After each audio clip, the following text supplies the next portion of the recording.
సిద్ధు ప్రేరణ విషయంలో ఇంకా గుణ అయితే ఆ వ్రతం జరగకుండా చెయ్యాలి అనుకున్న గుణ ప్లాన్ అయితే ఇంకా సిద్ధు అయితే బాగానే రివర్స్ చేస్తాడు. అది కూడా ఎవరి సహాయంతో? డిఎస్పి రాఘవ సహాయంతో. ఇంకా రాఘవకి మొత్తం నిజం చెప్పిన తర్వాత ఇలా ఇలా అని చెప్పి అనేటప్పటికి నేనే ఇంకా గెస్ట్గా వస్తానని ఇంకా రాఘవ అనుకుంటారు. ఇంకా వ్రతం అంతా అయిపోయిన తర్వాత ఇంకా సిద్ధు ప్రేరణ రాఘవ అయితే మాట్లాడుకుంటూ ఇంకా ఒక్కసారిగా నవ్వుకుంటూ ఉంటే, అయ్యో మీకందరికీ నిజం ఉత్తుత్తి పెళ్ళిని మీరు నిజం పెళ్ళిగా చేసేసారు కదా, ఇంకా మీ ఇద్దరు దారులు వేరైనా మీ లైఫ్లలో మీరు సెటిల్ కాండి అన్నట్టుగా ఇంకా రాఘవ అయితే అంటాడు.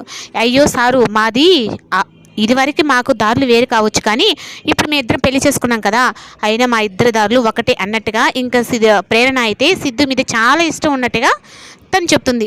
ఇంకా అలా చెప్పి చేయిస్తే ఇంకా సిద్ధు కూడా చేయి పెడతాడేమో అని అనుకుంటే ఇంకా తనని ఒక చూపు అయితే చూస్తాడు. ఇంకా అలా చెప్పేటప్పటికి ఇంకా తను అయితే ఇంకా చాలా సంతోషిస్తాడు. ఇంకా మీరిద్దరు అన్నట్టుగా ఇంకా గుణ అయితే వచ్చి మీరు తనని అడ్డం పెట్టుకుని ఈ వ్రతం జరిగేలా చేశారు కదా, అయినా మిమ్మల్ని వదిలిపెడతాను అనుకుంటున్నారా అంటే ఇంకా సిద్ధు అయితే ఇంకా గుణకైతే ఇంకా చెంపదెబ్బ కొట్టినట్టుగా అయితే ఇంకా చెప్తాడు.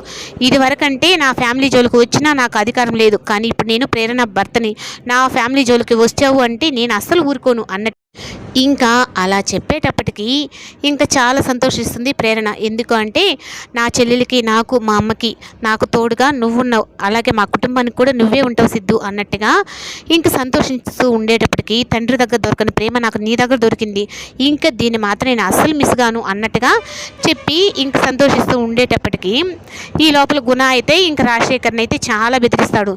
నీకు ఎన్నిసార్లు చెప్పాను, నీకు అర్థం కావట్లేదా? అయినా నువ్వు ఏమనుకొని ఇది చేస్తున్నావు, నీ అల్లుడు ఉన్నాడనా, ఆ అల్లుడు పని కూడా చూసేస్తాను, ఇంకా ఇంకా అస్సలు వదిలిపెట్టను అన్నట్టుగా ఇంకా చెప్తూ ఉంటే ఇంకా రాజశేఖర్ అయితే మొదటిసారిగా గుణ మీదకి నోరు విప్పి, నా కూతుర్ని ఏం చేయలేవు, నా కుటుంబాన్ని ఏం చేయలేవు, నాకు అండగా నా అల్లుడు ఉన్నాడు.